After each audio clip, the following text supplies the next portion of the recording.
শুনেছি ওয়া আলামাতুল কিয়ামাতিস সাগরা কাসীরাতুন মিনহা মা রাআ। রাসূল আকরাম সাল্লাল্লাহু আলাইহি ওয়াসাল্লাম বলেছেন কিয়ামতের কিছু ছোট ছোট নসিহত বা ছোট ছোট নিদর্শন আছে দুনিয়ার জমিনে যেগুলো দেখা যায়।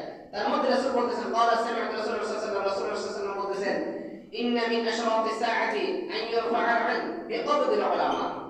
রাসূল আকরাম সাল্লাল্লাহু আলাইহি ওয়াসাল্লাম বলেছেন যে কিয়ামতের আগ মুহূর্তে যখন দেখবে হক্কানি উলামায়ে কেরাম আস্তে আস্তে মৃত্যুবরণ করতেছে, তখন বুঝবে যে কিয়ামত সংগঠিত। আর বিশেষ করে ইলম যেটা আমরা যেটা শিক্ষা করি কোরআন হাদিস এটা উঠিয়ে নেওয়া হচ্ছে আস্তে আস্তে।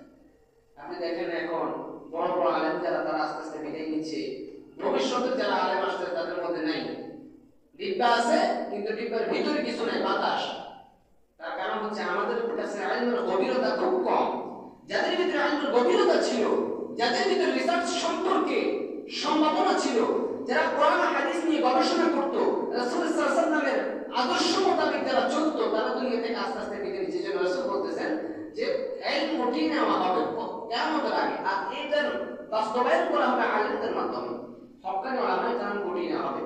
এরপর রাসূল সাল্লাল্লাহু আলাইহি ওয়াসাল্লাম বলেছেন ওয়ায়াকসুরুল জাহল ওয়ায়াকসুরুজ জিনা ওয়ায়াকসুরু শুরবুল খামরি ওয়ায়াকিল্লু রিজালু ওয়ায়াকসুরুন নিসাউ হাত্তা তাকুনা লি50 ইমরাআতান কাইয়িমুল ওয়াহিদ। রাসূল সাল্লাল্লাহু আলাইহি ওয়াসাল্লাম বলেছেন জিনা ব্যভিচার বেড়ে যাবে, মদ্যপান বৃদ্ধি পাবে, গান বাজনা বৃদ্ধি পাবে, নর্তকীর নাচ বৃদ্ধি পাবে। বিশেষ করে আমাদের সমাজে এখন চলে এভরিথিং ইজ অল, সব সময় এটা চলতেই থাকে। এরপরে নারীর সংখ্যা বৃদ্ধি হবে, পুরুষের সংখ্যা কমে যাবে।